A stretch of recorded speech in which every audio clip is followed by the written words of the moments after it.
कल महागठबंधन ने अपने मुख्यमंत्री और उप मुख्यमंत्री का चेहरा घोषित कर दिया है, लेकिन एक बात बहुत अजीब लगी कि 14% वालों के मुख्यमंत्री होते हैं, 1% के आसपास वालों के उप मुख्यमंत्री होते हैं, लेकिन 17 से ऊपर यानी मुस्लिम समुदाय का कोई प्रतिनिधित्व नहीं है।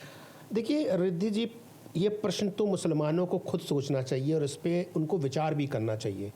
देखिए, मुसलमान ही इसका उत्तरदायित्व लेगा और कोई उसका उत्तरदायित्व नहीं ले सकता, क्योंकि देखिए, चाहे कांग्रेस हो, चाहे समाजवादी पार्टी हो, चाहे आरजेडी पार्टी हो, ये हमेशा मुसलमानों को एक वोट बैंक की तरह यूज़ करते हैं और वोट बैंक ही समझते हैं। ये बता दीजिए इन्होंने किस पार्टी के लिए क्या उत्थान किया।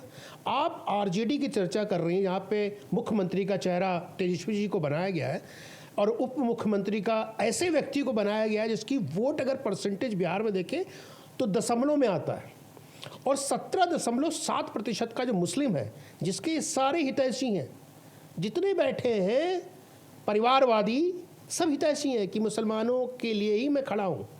और नो डाउट इनकी सरकार बनी या इनके विधायक आ रहे हैं तो सबसे बड़ा योगदान मुसलमानों का है, चाहे आरजेडी हो, चाहे समाजवादी हो, चाहे कांग्रेस पार्टी हो, लेकिन इन्होंने कभी भी इनको प्रतिनिधित्व नहीं दिया।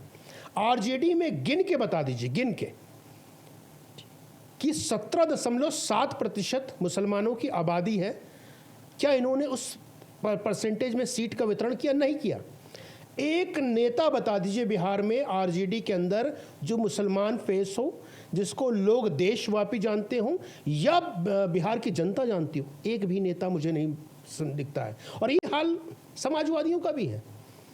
समाजवादी में भी पार्टी उत्तर प्रदेश की सबसे बड़ी पार्टी है, उसमें भी एक मुसलमान नेता नहीं मिलेगा, लेकिन हाँ, दरी बिछाने के लिए सारे मुसलमान हैं।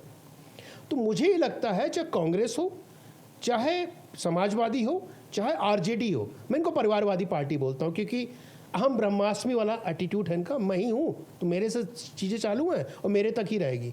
तो उन्होंने कभी मुसलमानों का उत्थान नहीं किया है, और मुसलमानों को इस बार सोचना चाहिए वोट देने के पहले कि ऐसे लोगों के साथ जाना है जो इनका तिरस्कार करते हैं। मुंह पे तो मीठे मीठे हैं, लेकिन इनका तिरस्कार करने वालों के साथ रहना है या जिंदगी भर दरी बिछाने का काम करना है।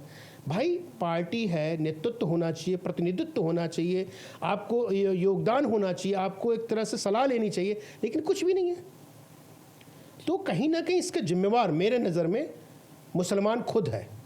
मुसलमानों को जानना चाहिए कि कौन सी पार्टी उनके साथ है, कौन सी पार्टी उनके साथ नहीं है। और हम कहते हैं जब वोट डालने से पहले सोचना भी चाहिए। कभी भी इस पार्टियों ने इन मुसलमानों का हित कभी नहीं किया है, अहित ही किया है।